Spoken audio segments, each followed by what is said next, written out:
September 13th, 1943. The boot of Italy. The invasion of Salerno is supposed to be the soft underbelly of the Axis powers, a swift dagger thrust into the heart of the Third Reich that will bleed Mussolini dry and send the Germans scrambling back across the Alps. But the underbelly is not soft. It is armored in granite and defended by the Kesselring's finest, the 16th Panzer Division. Men who have learned the art of slaughter on the frozen steppes of Russia and have now brought that trade to the sun-scorched hills of Altavilla. The American 36th Infantry Division, the Tea-Patchers from Texas, are not just stalled, they are being butchered. The beachhead is precarious, a thin strip of bloodied sand and burning vehicles, where the tyranny of organization has collapsed into the chaos of survival. In the hill town of Altavilla, the tactical maps have become useless paper. There are no front lines here, only pockets of desperate resistance, where isolated squads of Americans fight back to back against a gray tide of Wehrmacht infantry that seems to rise from the very earth itself. The air is thick with the copper taste of blood and the acrid, choking stench of cordite mixed with the ancient dust of pulverized masonry. In the center of this maelstrom stands a structure that was once the home of the local mayor. It is a 3-story fortress of stone and stucco, commanding a view of the surrounding olive groves and the corpse-strewn streets below. But for the men inside, it has ceased to be a strong point and has transformed into a tomb. Inside the mayor's house, the situation has devolved past the point of desperation into the realm of the suicidal. Technical Sergeant Charles Kelly, a 23-year-old delinquent from the rough streets of Pittsburgh, is the only thing keeping the German army from overrunning this position, and he is running on borrowed time. Kelly is not the poster boy for the United States Army. He is a man who entered the service with a chip on his shoulder, the size of a tank destroyer, a soldier who has spent more time cleaning latrines for insubordination than he has polishing medals. They call him Commando, not as a compliment to his training, but as a sarcastic jab at his wild, unpredictable nature. But here, in the claustrophobic heat of Altavilla, that unpredictability has become the only currency that matters. For hours, Kelly has been a one-man army. He's been operating a Browning automatic rifle, the legendary Bar, from a second-story window, raining .30 caliber death down upon the advancing Germans. The BAR is a magnificent weapon, a 20-pound beast that bridges the gap between a rifle and a machine gun. But it has an appetite that cannot be sated. Kelly has fired so many rounds that the wooden forearm of the weapon is smoking the barrel, glowing with a dull, malevolent heat that singes the air around it. He has stripped ammunition belts from the dead. He has scavenged magazines from the wounded. He has fired until the firing pin clicks on empty brass. And now, the inevitable silence has fallen. The distinct rhythmic chugging of the BAR has stopped, and the German seasoned veterans who know the sound of an empty weapon, as well as they know their own names, sense the shift in momentum. The volume of fire from the house has slackened. The Americans are out of bullets. Below the window in the dusty courtyard that has become a killing ground, the German infantry begin to rise from their cover. These are not terrified conscripts. These are Panzer Grenadiers' elite shock troops who smell blood in the water. They do not rush blindly. They move with the casual arrogance of predators who know the prey is trapped. They begin to call out, their voices drifting up through the shattered shutters and broken glass. Surrender, Yank. Come out, little boy. The war is over for you. The insults are not shouted in rage, but delivered with a chilling, mocking calmness. They are laughing. They are lighting cigarettes behind the stone walls, checking their Mauser rifles, and preparing to storm the staircase to finish the job with bayonets and trench knives. To them, Charles Kelly is already a corpse. He just hasn't stopped breathing yet. The humiliation is palpable. It is a violation of the warrior code to be toyed with, to be treated as a nuisance rather than a threat. They believe that without his rifle, the American is nothing more than a frightened child hiding in a cupboard. Inside the room, the heat is suffocating. Kelly is covered in a layer of grime that turns his sweat into gray mud. His hands are blistered from the searing metal of the BAR, and his eyes are wide, darting around the room, searching for anything that can be used to kill.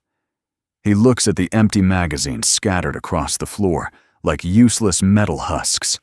He looks at the faces of the men around him, men who are looking to him for a miracle that he cannot provide. The Germans are at the door. He can hear the heavy thud of their jackboots on the flagstones of the patio. He can hear the metallic click of a stick grenade's fuse being primed. The sheer weight of the insult burns hotter in Kelly's gut than the Italian sun. They think he is finished. They think he is helpless. The arrogance of the master race is about to collide with the stubborn street-fighting ingenuity of a Pittsburgh slum kid who simply refuses to accept the logic of surrender. Kelly wipes the sweat from his eyes and looks into the corner of the room, past the debris of the battle, into the shadows, where a crate of ammunition sits unopened. It is not .30-06 rifle ammunition. It is not .45 caliber pistol rounds. It is a crate of 60mm mortar shells. This is the abyss. This is the moment where a rational soldier lays down his arms and hopes for a prisoner of war camp. The enemy is numerically superior, better positioned, and better armed. The defensive perimeter has collapsed. The extraction route is cut off. Every tactical manual in the United States Army would dictate that the position is untenable. But Charles Kelly is not reading from a manual. He is staring at that crate of mortar shells with a growing maniacal realization. The Germans want to fight. He is going to give them a party. He is going to invite them in, and he is going to introduce them to a level of violence they have never encountered in the sterile diagrams of their war colleges. He moves toward the crate, not with the resignation of the defeated, but with the focused, terrifying energy of a man who has just decided to burn the whole world down, to take his enemies with him. The abyss is staring back at him, and Charles Kelly is grinning. The concept of artillery is based on distance.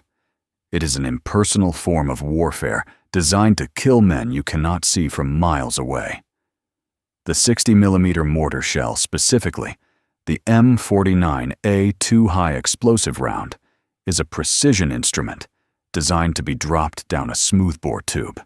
At the base of the tube, a fixed firing pin strikes the primer on the tail of the shell, igniting the propellant charge. The expanding gases launch the projectile in a high arc, sending it whistling over hills and obstacles to detonate amongst the enemy.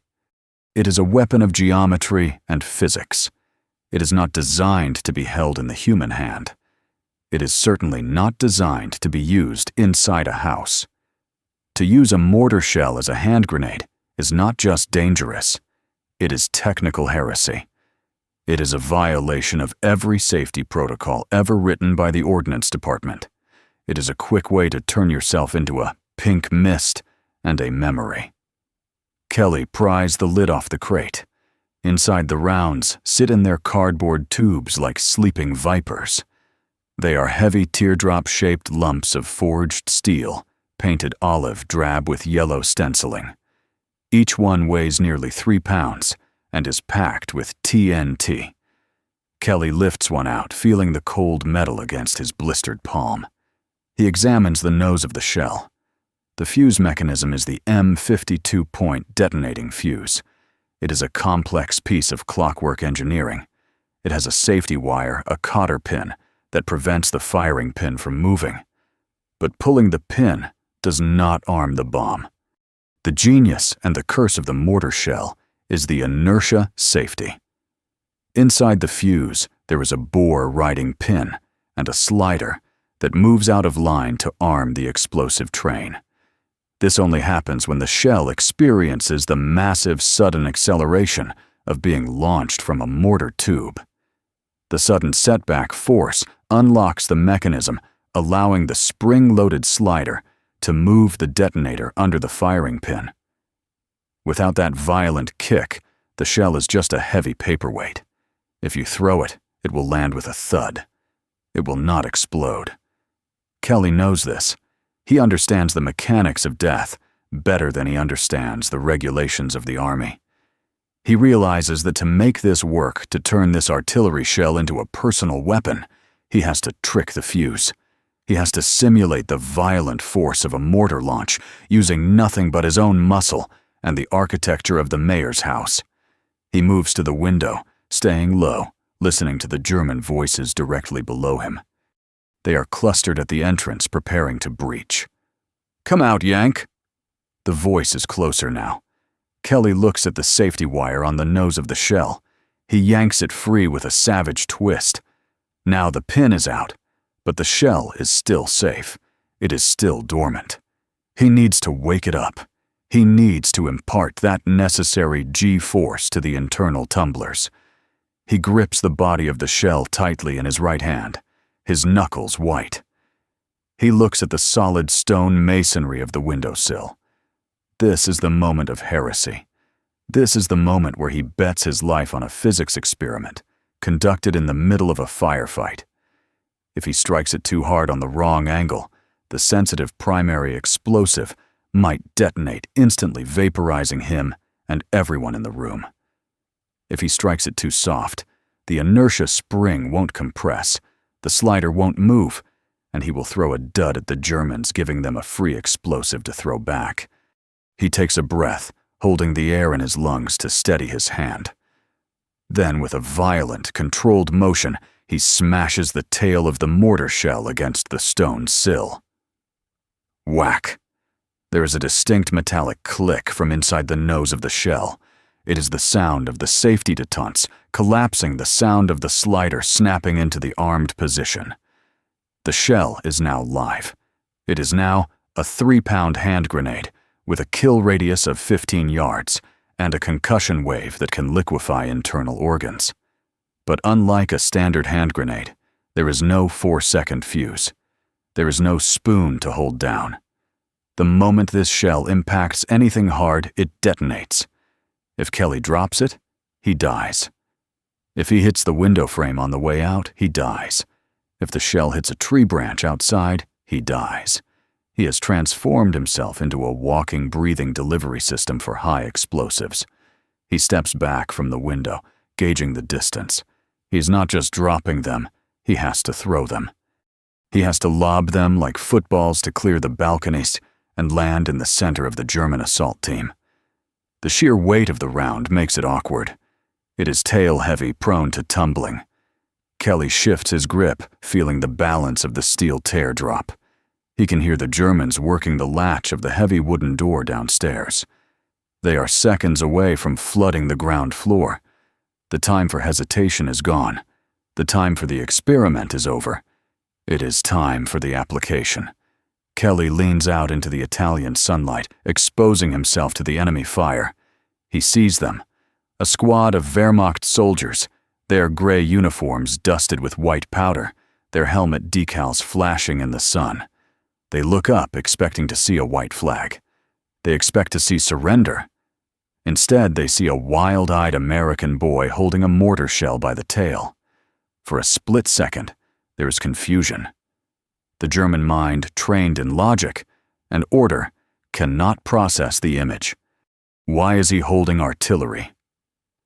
Before the synapse can fire, before the warning can be shouted, Kelly whips his arm forward. The heavy shell leaves his hand, spiraling awkwardly through the air, the fins whistling a low, deadly tune. It arcs over the balcony railing, a dark blur against the blue sky, and plummets toward the cobblestones below. Kelly ducks back inside, pressing his back against the cool plaster of the wall, opening his mouth to equalize the pressure. The seconds stretch out elastic and agonizing. 1, 2. Then the world turns white. The explosion is not the sharp crack of a grenade. It is a thundering earth-shaking roar that rattles the teeth in Kelly's skull. The floorboards beneath him heave. The glass in the remaining window panes shatters inward. The blast wave punches through the open window, carrying with it the screams of men and the sound of shrapnel shredding equipment and flesh. Dust billows into the room, thick and choking. Kelly coughs, wiping debris from his face. He crawls back to the window and peers over the edge. The courtyard is a scene of devastation. The orderly squad of elite infantry has been scattered like bowling pins. A crater scars the stone pavement. But the silence is short-lived. The Germans are numerous, and they are angry. The initial shock of the explosion is replaced by a furious realization. The Americans are fighting dirty. Machine gun fire rakes the facade of the house, chipping away the stone around Kelly's head. He drops back down, grinning through the grime. It worked. The heresy worked. He scrambles back to the crate. There are dozens of shells left, dozens of chances to make the enemy pay for their arrogance. He grabs another shell. Pull the pin. Whack the tail. The rhythm becomes a macabre dance. Pull. Whack. Throw. Each time the metallic click of the arming fuse serves as the beat. Each time he risks immediate annihilation. His arm begins to ache from the weight of the ordnance, his shoulder screaming in protest. But the adrenaline is a powerful anesthetic. He is no longer Charles Kelly, the insubordinate private. He is a conveyor belt of destruction. He begins to experiment with his aim. He is not just throwing them into the yard. He is targeting. He sees a German machine gun team setting up behind a stone wall across the street. He gauges the distance, 40 yards. A long throw for a 3-pound weight.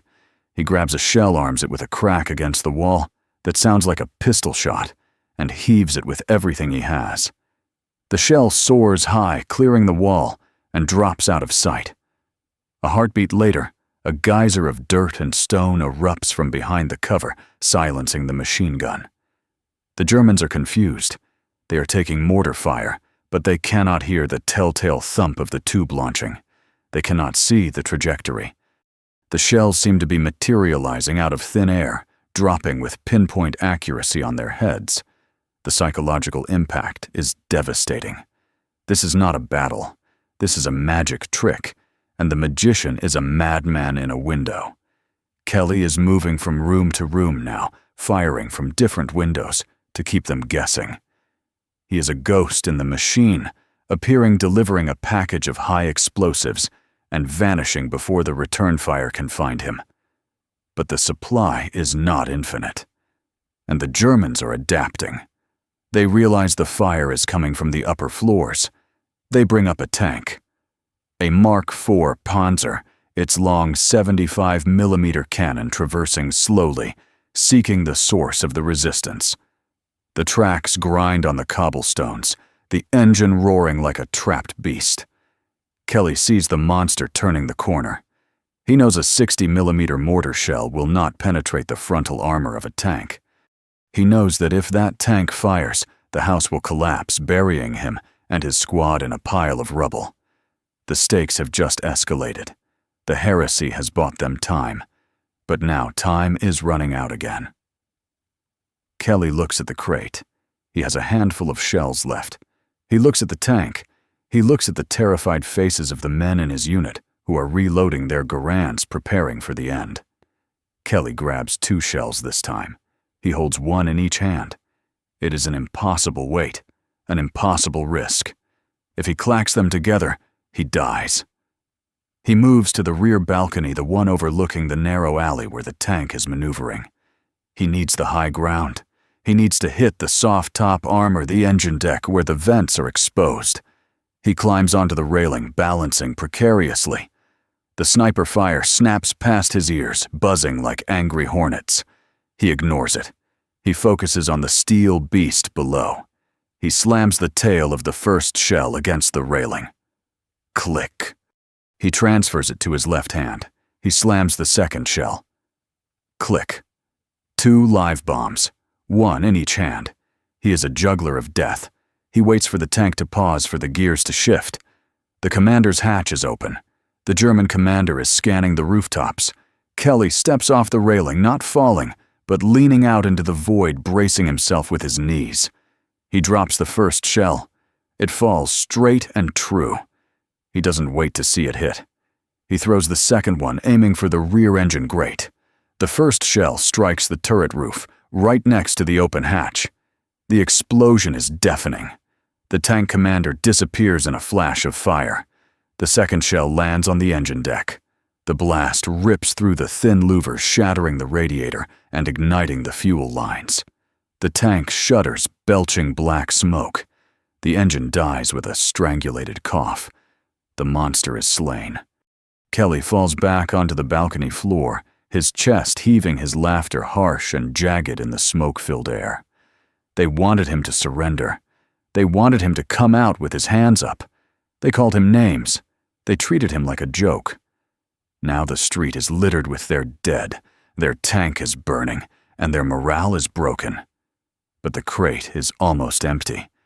The sun is dipping lower in the sky, casting long, bloody shadows across Altavilla. The party is far from over. In fact, the guests are just getting angry. Charles Kelly wipes the grime from his face, his eyes burning with a cold, hard light. He reaches for the next shell. The abyss is still waiting, but he is going to make sure it's crowded before he jumps in.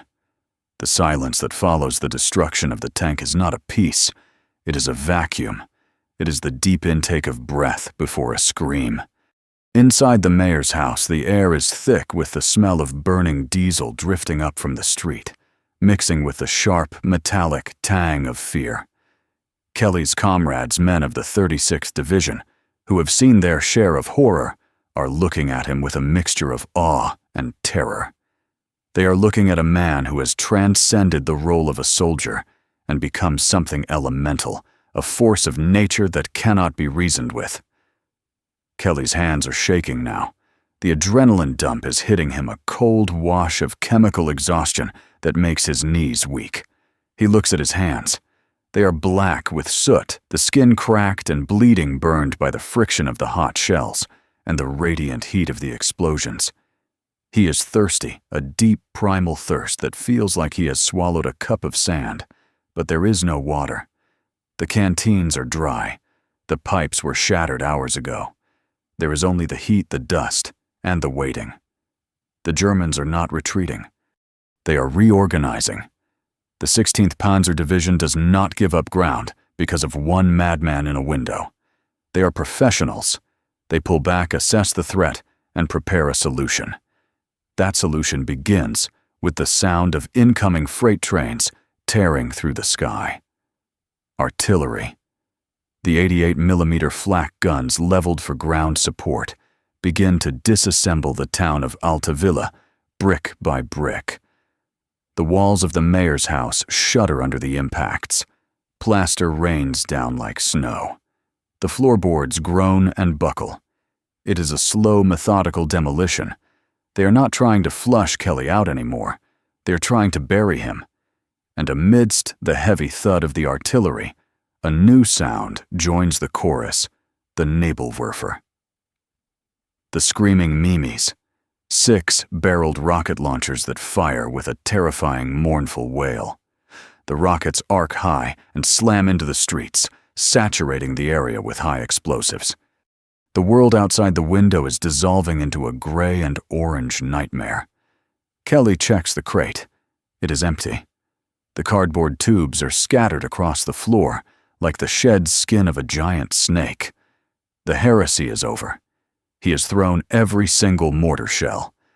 He has turned himself into human artillery, but now he is just a man in a crumbling house with empty hands. He scrambles through the debris, looking for a weapon, for anything that can keep the enemy at bay. His BAR is gone, buried somewhere under a pile of collapsed ceiling or simply burned out from overuse. He finds a Thompson submachine gun near the body of a fallen sergeant. He checks the drum. It's half full. 45 caliber slugs. Good for close work, good for sweeping a room, but useless against the snipers, who are now taking up positions in the church tower down the street. The snipers are the new plague. With the heavy weapons suppressing the house, the German marksmen begin to dissect the windows. Anyone who shows a silhouette is instantly killed. A bullet cracks through the room, missing Kelly's ear by an inch and burying itself in the far wall. He drops to his stomach, crawling through the dust. The Germans are tightening the noose. They know the mortar fire has stopped. They know the beast is defanged. They begin to move forward again, darting from rubble pile to rubble pile, closing the distance for the final assault. They are bringing flamethrowers. Kelly can see the tanks on the backs of the pioneers, the heavy nozzles that spew liquid fire. If they get within range, everyone in the house will be cooked alive. Kelly needs a long-range weapon. He needs something to reach out and touch the enemy before they can deploy the fire. He crawls to the back of the room to a pile of discarded equipment that has been scavenged from the wounded. There, sticking out of a canvas bag, is a long olive-drab tube. A bazooka. The M1 rocket launcher. It is a stovepipe of a weapon, an electrically fired recoilless rifle that shoots a 2.36-inch shaped charge warhead. It is designed to kill tanks. It is not a sniper rifle. It has crude iron sights, a slow muzzle velocity, and a backblast that can kill anyone standing behind it. But to Kelly, it looks like Excalibur. He grabs the tube and a satchel of rockets. He wires up a round, carefully connecting the firing leads to the contact on the rear of the launcher. He moves to a side window, keeping his body hidden in the shadows. He spots a sniper in the church tower, a dark shape against the bell. The range is 200 yards. Impossible for a Thompson. Difficult for a rifle. Absurd for a bazooka. The rocket drops like a stone after 100 yards. Kelly doesn't care about the ballistics tables. He cares about the flamethrowers moving up the street. He shoulders the tube, the metal cold against his cheek. He aims high, compensating for the drop using instinct instead of mathematics. He squeezes the trigger. Whoosh! The rocket leaves the tube with a roar of burning propellant, a trail of sparks following it. It sails through the air, a slow-moving projectile that seems to hang in the sky. Kelly watches it, willing it to fly true. It impacts the church tower just below the bell. The shaped charge detonates, blowing a hole in the masonry and sending the sniper tumbling into the void. But there is no time to celebrate. The flamethrower team is getting closer. Kelly reloads. He is moving frantically now, a blur of motion. He fires at the pioneers, the rocket exploding at their feet, the concussion wave rupturing the fuel tanks on their backs. A ball of orange fire erupts in the street, consuming the attackers in their own weapon. Kelly is laughing again, a dry, hacking sound. He is fighting a war of improvisation, using anti-tank weapons on infantry, using mortars as grenades. He grabs a carbine from a dead private, firing rapidly at the gray shapes moving in the smoke. He grabs a box of hand grenades and rains them down from the balcony. He's everywhere at once. He's the demon of the mayor's house, and he refuses to be exorcised. The sun begins to set, casting long shadows that merge with the smoke to create a twilight of total confusion. The German assault has been broken again, but the cost has been catastrophic. The house is a ruin. The walls are breached in a dozen places. The ammunition is almost gone. The surviving Americans are huddled in the basement, wounded, exhausted, and broken. An officer, a lieutenant with a bandaged head, grabs Kelly by the shoulder.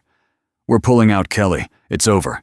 We have to get back to the battalion lines before dark." The order is clear. Withdrawal, retreat, survival. It is the sensible thing to do. The position is lost. Kelly looks at the officer. He looks at the wounded men who need to be carried. He knows that if they all try to leave at once, the Germans will cut them down in the open. Someone has to stay. Someone has to keep the Germans' heads down. Someone has to be the rear guard. Kelly shakes his head, pulling away from the lieutenant's grip. "You go, sir. Get the boys out. I'll stick around for a while." The lieutenant stares at him. He sees the madness in Kelly's eyes, but also the clarity. Kelly isn't staying to die.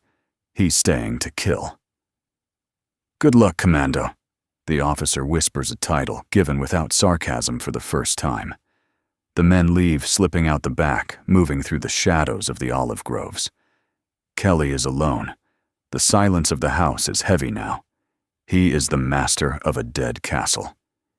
He gathers the last of the ammunition, a few magazines for the bar. He managed to fix a couple of rockets, a handful of grenades.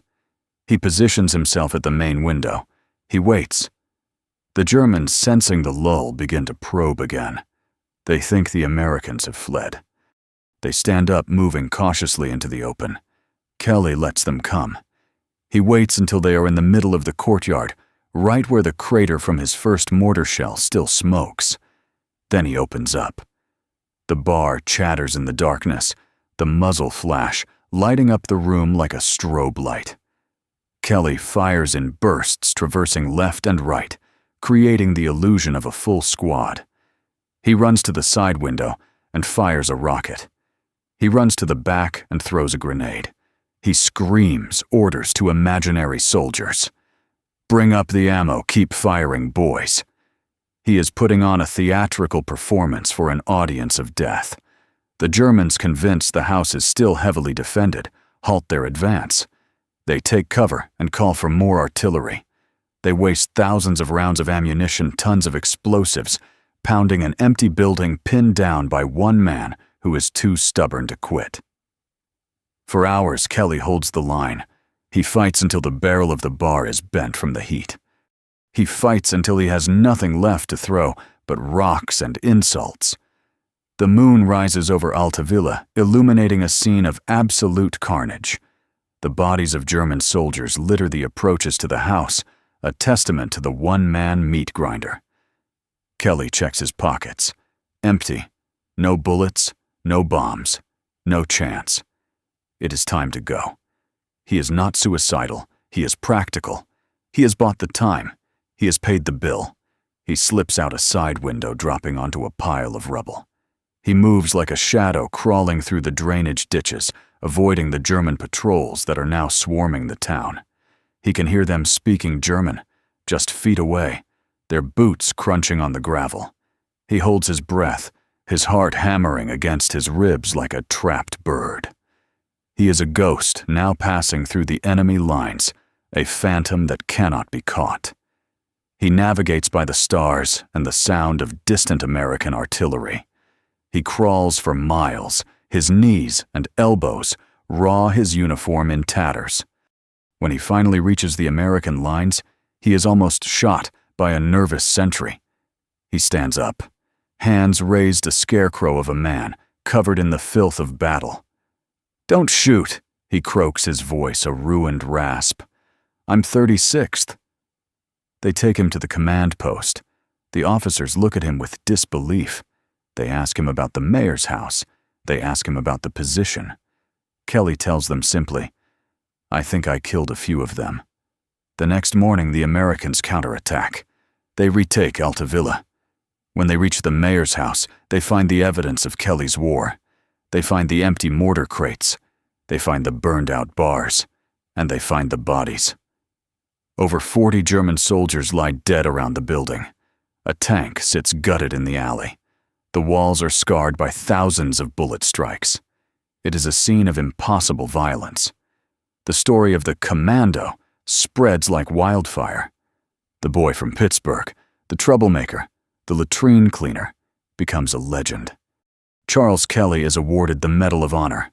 He stands on a parade ground, clean-shaven, wearing a fresh uniform, listening to the citation being read. For conspicuous gallantry and intrepidity, at risk of life above and beyond the call of duty.